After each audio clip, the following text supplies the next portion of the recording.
Tabii Süyünbike'yi orada da anlatmıştım ama bence tekrar anlatılması gereken çok saygıdeğer tarihi bir Türk kadını. Şu kıyı gördüğünüz üzere tamamen publarla ve barlarla dolu.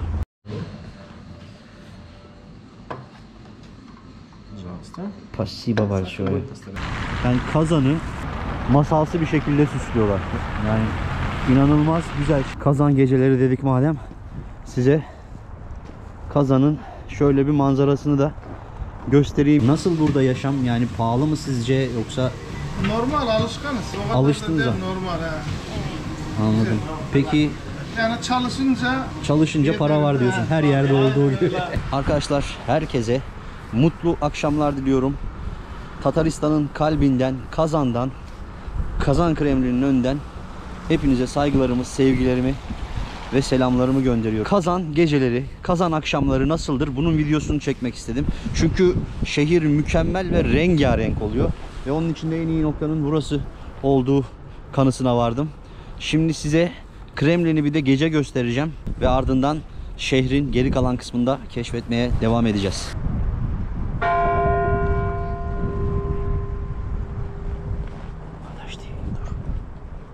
Video.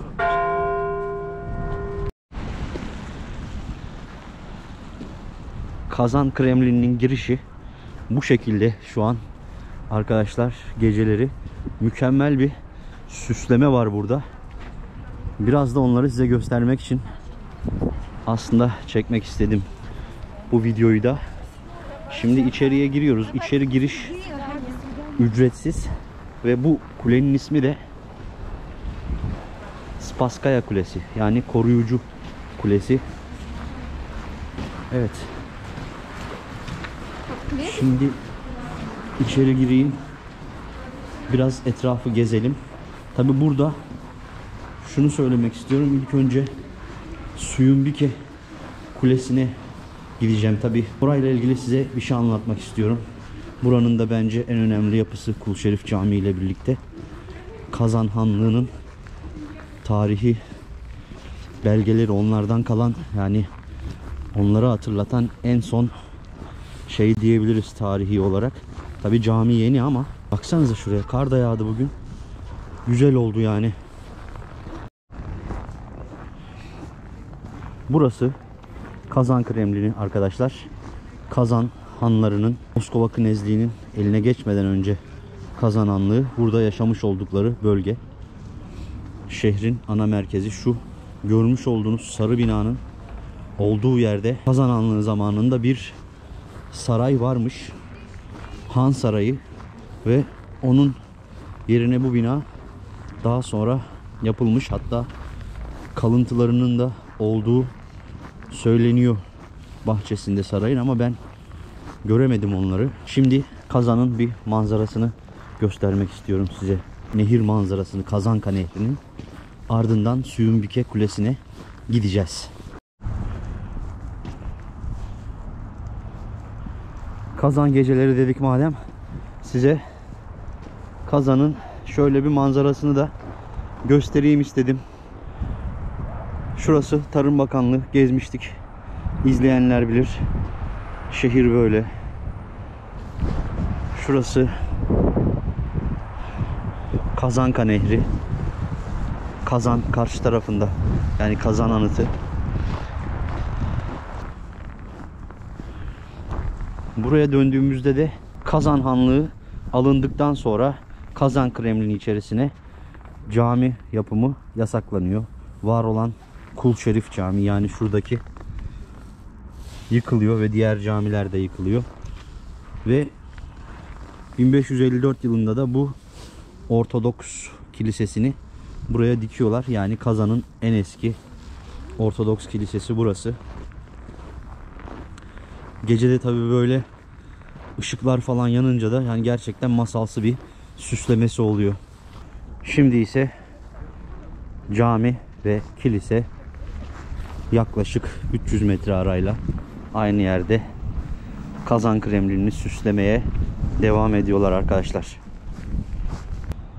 Süyünbike Kulesi de geceleri böyle görünüyor. Fark ediyorsanız birazcık yan yatık, hatta Kazan'ın, Rusya'nın Pisa'sı diyorlar buraya.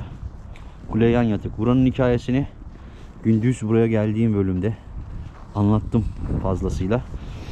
Tabi Süyünbike'yi orada da anlatmıştım ama bence tekrar anlatılması gereken çok saygıdeğer tarihi bir Türk kadını, o yüzden buraya gelip tekrar biraz ondan bahsetmek istedim. Kendisi Kazan Hanlığı'nın son zamanlarında Hanımbike olarak görev almış. Yani Kazan'ın son hanlarından Ötemiş Giray'ın annesi kendisi. Ötemiş Giray ise babasının ölümü üzerine 2 yaşındayken tahta geçmesi gerekiyor. Bu sebeple onun yerine vekaleten vekil yönetici olarak Süyünbike Kazan'ın başına geçiyor. Daha öncesinde Can Ali Han'la evleniyor. Ülkenin durumunu, yani Kazan Hanlığı'nın durumunu daha üst seviyelere çıkartmak için. Fakat Can Ali eski eşi pek onunla aynı fikirleri beslemediğinden pek başarılı olamıyorlar.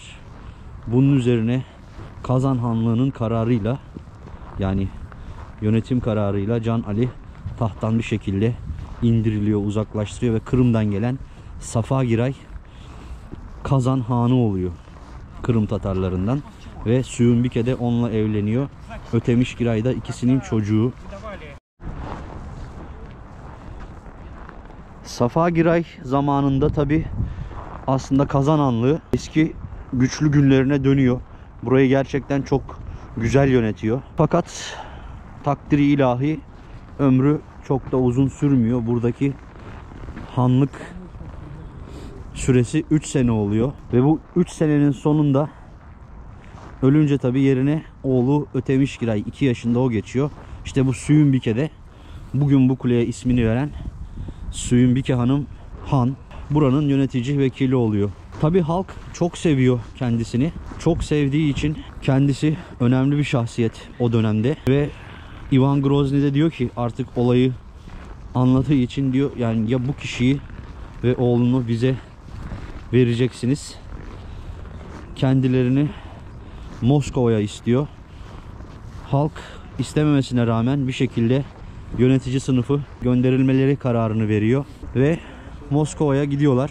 Bunun karşılığında Ivan Grozny Kazan Hanlığı'na dokunmayacağını söylüyor. Tabi bu belli bir süre böyle gittikten sonra en nihayetinde Kazan Hanlığı Moskova Knezliği'nin eline geçiyor. 2 Ekim 1552'de. Yani bu gururlu kadın Süyünbike'nin adına yapılmış bu kule. Kendisinin de hayatıyla ilgili birçok rivayet var. Moskova'da sürgünde öldüğü, intihar ettiği gibi birçok şeyler var. Oğlundan zaten ayrılıyor Moskova'ya gittikten sonra. Evet, böyle bir hikayeleri var. Onları da sizinle paylaşmak istedim. Tam da bu kulenin yanında. Bu da Akbars, yani beyaz leopar. Tatar kültürünün mitlerinden bir tanesi. Şurada gördüğünüz yerde saray, sanırım şu an yönetim binasıyla ilgili bir yer. Şimdi camiye doğru gidelim yavaş yavaş. Bugün Süyünbike Han'da, hanım da halen Tatarların bir milli kahramanı.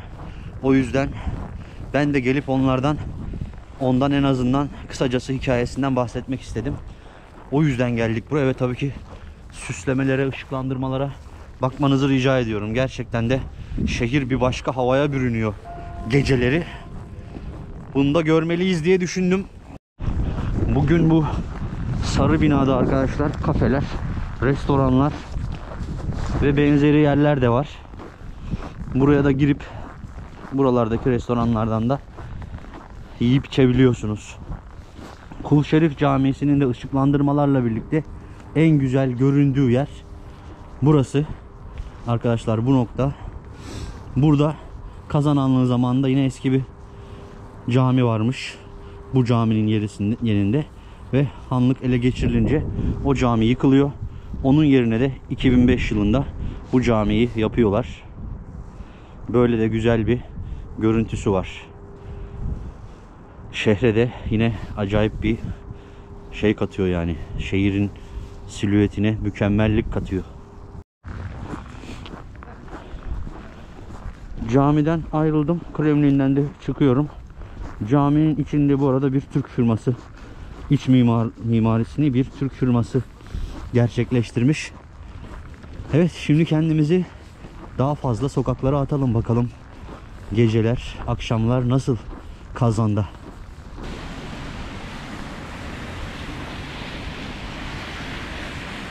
Tataristan ve Rusya bayrakları. Şu an göremediğiniz 3. bayraksa Kazan şehrinin bayrağı. Burası Kremlevskaya Caddesi. Burası da tabi süslenen, rengarenk olan caddelerden. Şöyle baksanıza. Bu cadde böyle rengarenk süslemeleriyle ünlü. Kremlin'e giden cadde anlamında. Süslemeye bakmanızı rica ediyorum arkadaşlar. Evet, insanlar, bu bölüm yavaş yavaş daha fazla insanların dışarıya çıktığı, gezdiği, dolaştığı bölüme geldik. Şu tarafa da giderek birazdan şimdi Bauman Caddesi'ne gideceğiz.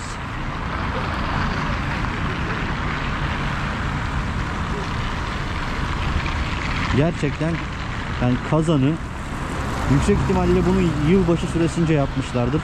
Ocak ayı boyunca duracaktır ama masalsı bir şekilde süslüyorlar.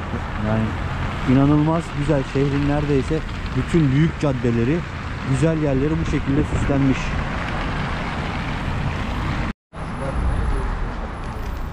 Evet, kafeler, restoranlar başladı. Burası bir deniz ürünleri restoranı. Bauman Caddesi'ne geldik arkadaşlar. Buranın da kendine has böyle güzel bir süslemesi var. Yine aynı konsepte uygun olarak. Burayı yani Kazan'ın İstiklal Caddesi olarak isimlendirebiliriz. Dünya mutfağından Tatar mutfağına kadar birçok mutfağı bulabileceğiniz, yemeği bulabileceğiniz, kafeleri, restoranları bulabileceğiniz hareketli, canlı bir cadde. Aslında Kazan geceleri veya işte Kazan akşamları dediğinizde de bence ilk gelinmesi gereken yer burası. Çünkü sağlı sollu kafeler, barlar, hediyelikçiler ve daha birçok şey var. Örneğin çakçakçı var orada. Çakçaklar, suvenirler yazıyor. Yani hediyelik eşya ve çakçak satıyorlar. Burası tabi şöyle de diyebiliriz, dünyada çakçakın ana vatanı. Dolayısıyla burada çakçak dahil birçok Tatar tatlısı ve Tatar kültürüne özgü objeyi, hediyelikleri bulabilirsiniz. Ve kedi de yine burada. Kediler de çok önemli. Böyle hediyelikçiler var işte arkadaşlar. Bir girelim bakalım buraya. Ve size de en azından burayı bir göstermiş olayım. Здравствуйте. Şöyle ölçüp ölçmek. Zaten hemen görüyorsunuz tatlıları ve daha doğrusu bir börek, her yerde böyle hediyeliklerini görüyorsunuz. Anahtarlıkları var ve tabi kedi figürleri de, dedim ya, Kazan'ın kedileri de ünlü. Onu bir önceki videolarda, önceki videoların birinde anlatmıştım hikayesini.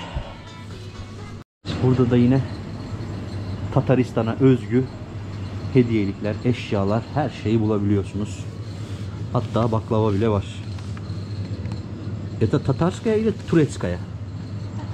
Tatarskaya da evet Tatar usulü baklavaymış arkadaşlar. Nasıl yapılıyor?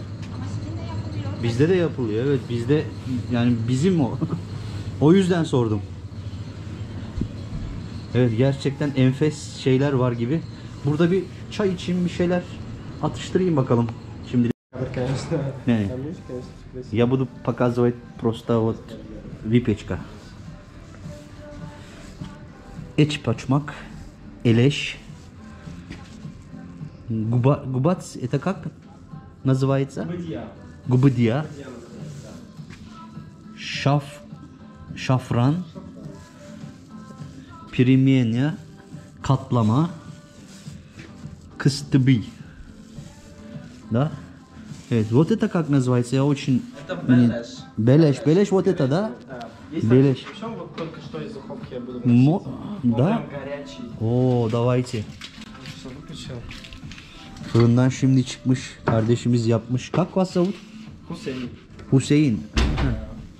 Hüseyin. Очень приятно меня зовут Selçuk. Взаимно. İşte bunun için Получается, beleş. есть с гусем, есть говядиной отдельно. То есть картошка, лук Это и с гусь говядиной? рубленый, да. Da, это Есть и гусь рубленый. Gus rublenli. Bunda da Bu kuru kadar saçma. kaz varmış. O da dana etli. Bu dana etli bu. Kuru kazlı. Katlama это просто хлеб, да? Там сыр, творог, да. Сыр и творог, да? Сыр, творог, слоеное тесто. Я хочу попробовать сегодня вот это, вот элеш. Эляш с курицей, да. Элеш он с очень вкусный. курицей. Да, он Дайте, пожалуйста, один элеш. Evet, bir eleş yiyelim bakalım.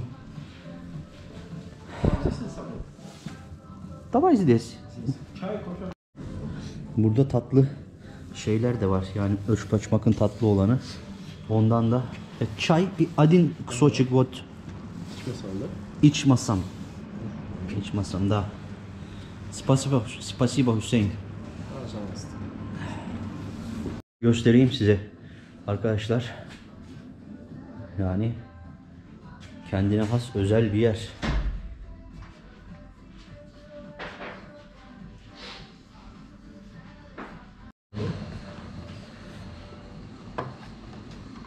Пожалуйста. Спасибо большое.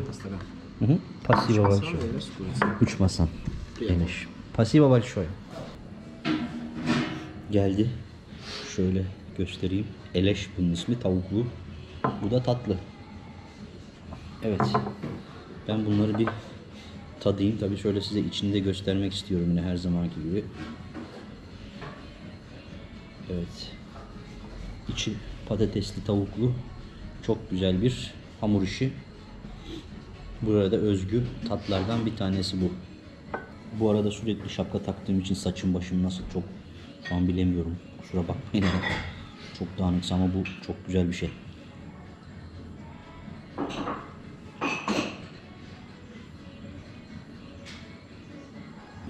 Bu da как называется это? Это ичмасан. İç masam. Bunun ismi iç masam. Şekli yine üçgen. Tatlı.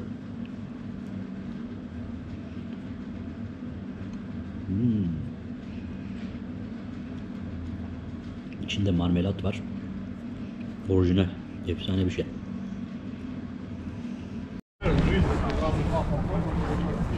Yedim arkadaşlar. O gördüğünüz şeyler 360 ruble tuttu. Ve tabi hala yeni yıl havası da burada tam anlamıyla bitmedi.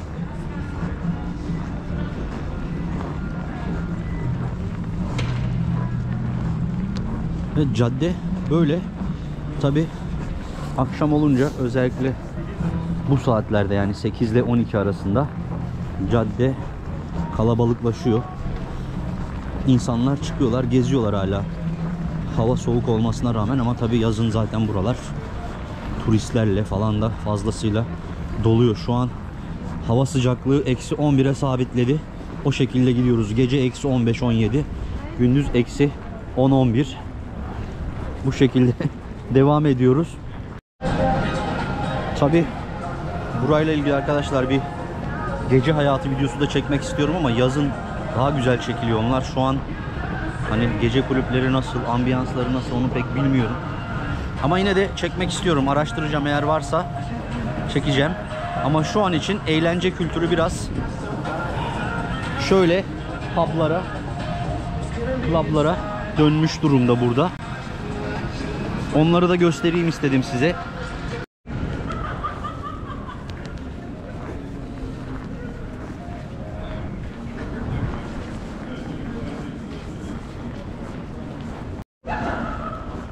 Bu caddede tabi dünyadaki hemen hemen her mutfağı bulmak da mümkün. Şurası Çin mutfağı. İleride Gürcü mutfağı var. Yani keyifli, güzel, yürüyüş yapılabilecek, gece dışarı çıkılabilecek bence en önemli cadde Kazan şehrinde burası. Yani Kazan gece hayatı için eğer bu şehre geldiğinizde de birinci olarak görmeniz gereken yer bence burası. Bu da Kazan şehrinin sıfır noktası olarak kabul ediliyor. Yani büyük şehirlere, Moskova'ya olan mesafeyi yazıyor. 722 kilometre. Şu tarafta mesela 8033 kilometre New York'a olan uzaklığıymış. Böyle bazı büyük şehirlere olan uzaklıkları yazıyor burası. Şurası mesela Gürcü restorantı. Yani gerçekten de konsept çok güzel, şık restoranlar var.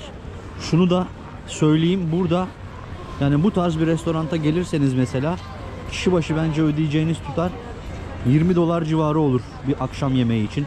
Yani 2 çeşit yemek, bir içecek falan söylerseniz ortalama olarak öyle olur gibime geliyor. Daha ucuz yerler yok mu? Var. Gidebilirsiniz. Daha ucuz yerler pek tabi bulunabilir. Zaten az önce yediğim yemekler $3, $3.6 ki yani bir insan onunla da doyabilir. Daha fazlasına ihtiyacı yok aslında. Fiyatları da bu şekilde bilmenizde fayda var. Şöyle sokak barları falan da var. Tabi kış olduğu için kimse yok da içerisi iyidir. Onları artık gece hayatı videosunda bakacağız. Göreceğiz.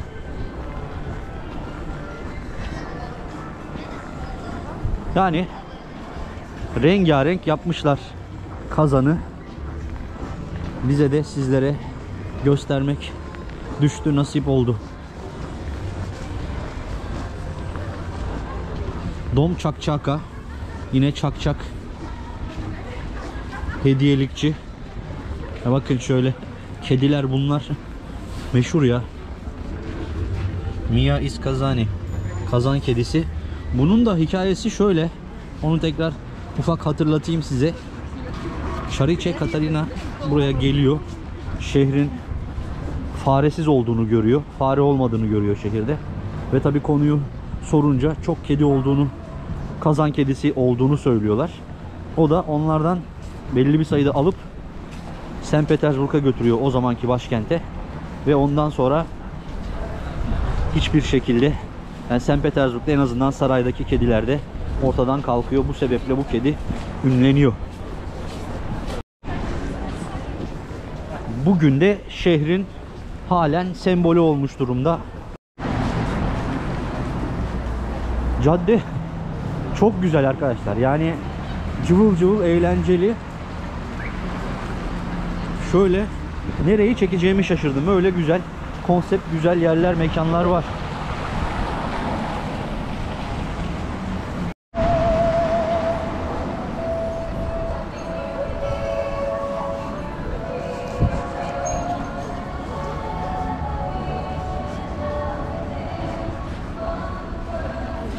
Akbars şapkaları yine.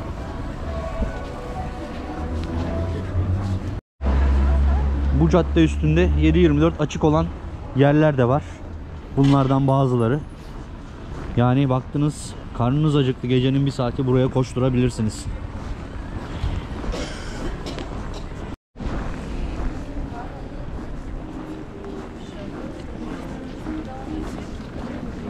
Tabii arkadaşlar, işte kısa ufak burayla ilgili yine gelirseniz de şu bilgileri vereyim.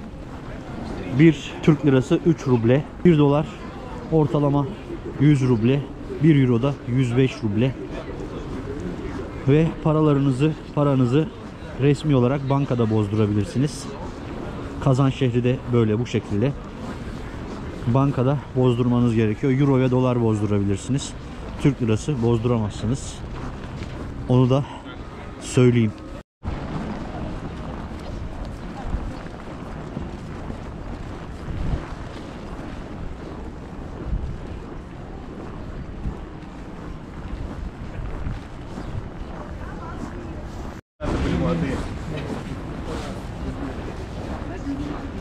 Az önce öyküsünü anlattığım sembol kediler.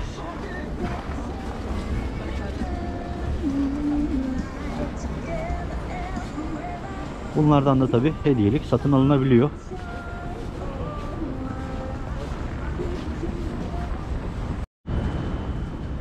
Asya mutfağı diyor. Caddedeki fiyatları görmeniz açısından şöyle bir çekmek istedim. Durdurup bakın. Yani fiyat skalası bu şekilde.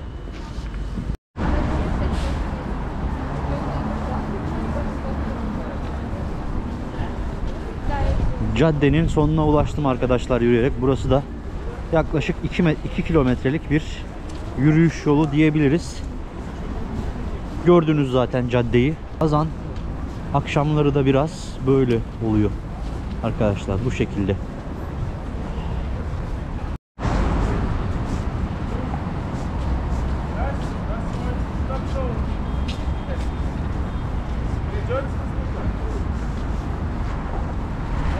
Kazan'da bir metro sistemi de var. Burası da metronun girişi.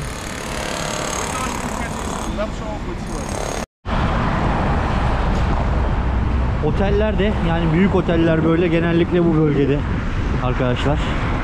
Otel konaklaması düşünürseniz. Caddenin girişi zaten şurası. Bağman Caddesi'nin. Yani hareketli bir akşamı var. Bugün de cuma akşamı, tabi yarın artık daha hareketli olur.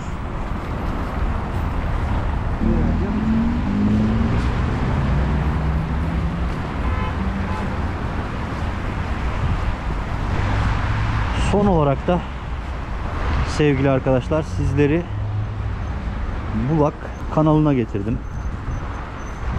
Bu kanal daha evvel de bahsetmişim gündüzleri. Burası Kazanka Nehri o tarafta ve Kaban Gölü var.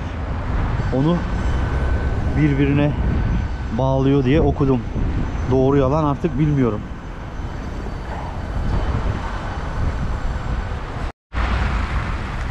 Akbars, Aybars, Beyaz Leopar ve Ejderha kültleri Tatar mitolojisinde önemli bir yere sahip. O yüzden bu heykelleri de böyle çokça görüyorsunuz şehrin birçok yerinde. Yani bu kanalı baştan başa süslemişler. Burayı da sizlerle paylaşayım dedim arkadaşlar.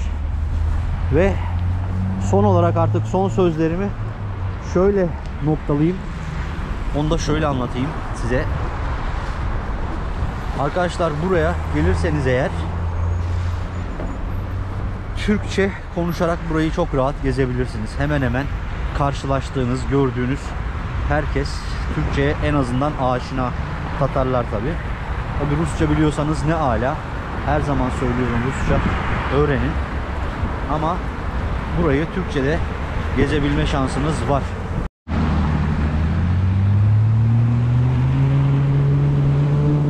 Nehir de donmuş durumda. Normal, çünkü dedim ya, hava sıcaklığı gece eksi 15-17, hissedileni 20 ve üzerinde oluyor. O yüzden bunlar normal. Kışın böyle göründüğüne bakmayın arkadaşlar. Burası yazın sıcaklık ortalaması, yani 30 derecelere ve üstüne çıkan bir yer. Yazın da gelirseniz o derece sıcak oluyor. Bunu da söyleyeyim artık son olaraktan. Burası Bağman Caddesi'nin bir alt paralel caddesi arkadaşlar. Şöyle şu kıyı gördüğünüz üzere tamamen publarla ve barlarla dolu. Yani Bağman Caddesi'nin arkasındaki, önündeki caddeleri de eğer ziyaret ederseniz gezilecek, görülecek, eğlenecek bir yerler de bulabilirsiniz. Mesela şurası İrlandiski Bar, Irish Pub. Gördüğünüz yer gibi eğlence fırsatları da var bu cadde ve etrafında. Burada tabi Türk restoranları da var. Burası da onlardan bir tanesi. Türk mutfağı yemekleri var. Şimdi içeri gireceğim. Eğer çekmeme izin verirlerse çekeceğiz. Eğer izin vermezlerse de artık, yani burayı bir göstermek istedim size ama bakın helal. Vermezlerse yapacak bir şey yok. Evet arkadaşlar sağ olsunlar izin verdiler burada. Cuma ve ne zaman dediniz? Hangi gün? Çarşamba ve Cuma günü et döner takıyorlarmış. Dün de gelmiştim aslında, beni davet ettiler. Gelmişken burayı da size bir göstereyim dedim. Böyle bizim mutfağa özgü her şey var. Sütlaçtan tutun salatalara, yemeklere, baklavalara kadar her şeyleri yapıyorlar ve Türkçe de biliyorlar. Evet, biliyoruz. Merhaba. Merhaba. Sizinle tanışabilir miyim? İsminiz neydi? Adım Gülnare. Gülnare Hanım. Evet. Çok memnun oldum. Benim Sağ de olun, Selçuk. evet. Memnun oldum. Çok memnun oldum. Ustam de. size de kolay gelsin. Kolay Sağ ol gelsin. abi, hoş geldin. İsminiz neydi? Erkin abi. Erkin. Memnun oldum Erkin Bey. Ben de. Sizin ustam? Civos. Dima Usta. Hani siz nerelisiniz abi? Türkmensiniz. Evet. Anladım, tamam. Çok güzel. Yani yemekler daha önce de yedim, söylediğim gibi lezzetli. Her şey çok güzel. Şimdi de döner deneyeceğiz. Bakalım, evet, bir döner.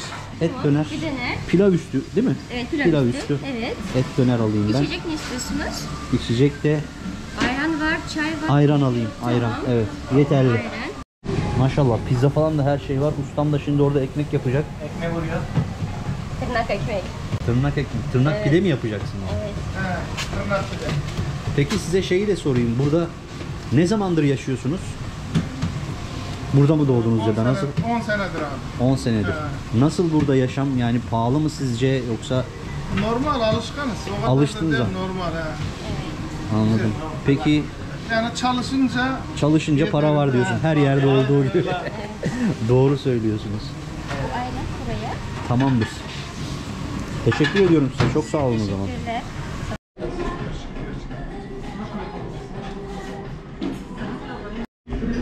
Dönerde geldi arkadaşlar.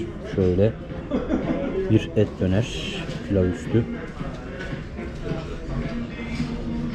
Valla az önce de biraz atıştırdım ama sizin için söyledim, en azından buralarda Türk restoranı da var. Onu da göstermek istedim. Şimdi de bakalım, bundan da yiyeceğiz artık. Bugünlük böyle. Ülkemizden güzel manzaralar. Bu da şarjınız yoksa yanınızda bu parasını ödeyip şarj alabiliyorsunuz. Arkadaşlar, mekan gerçekten güzel, yemekler lezzetli. Fiyatlar 450 ruble döner, bir porsiyon pilav üstü döner 450 ruble ve ayranda 100 ruble, toplam 550 ruble ödedim. Yani toplamda 3'e böldüğünüzde 600 desek 200 liradan daha az bir rakam, 170 lira gibi bir rakama akşam yemeğini bitirmiş oluyorsunuz. Ve evet arkadaşlar, artık videomuzun sonuna geldik. İzlediğiniz için hepinize çok teşekkür ediyorum. Bauman Caddesi'ne de yakın bu arada bu lokantada. Çalışanlar da çok iyi insanlar, kibar insanlar, abiler, ablalar, kardeşler, çalışanlar, arkadaşlarımız. Onlara da selam söylüyorum ve yani işinizi tavsiye ederim gitmenizi. Eğer gelirseniz, canınız tekrardan Türk yemeği yemek isterse buraya gidebilirsiniz. Evet, izlediğiniz için hepinize çok teşekkür ediyorum. Bir sonraki videoda görüşünceye dek kendinize iyi bakın. Mutlu kalın, huzurlu kalın. Tabi abone olmayı, beğenmeyi, yorum yapmayı lütfen unutmayın. Sizin desteklerinizle inşallah büyüyecek bu kanal. Hoşça kalın.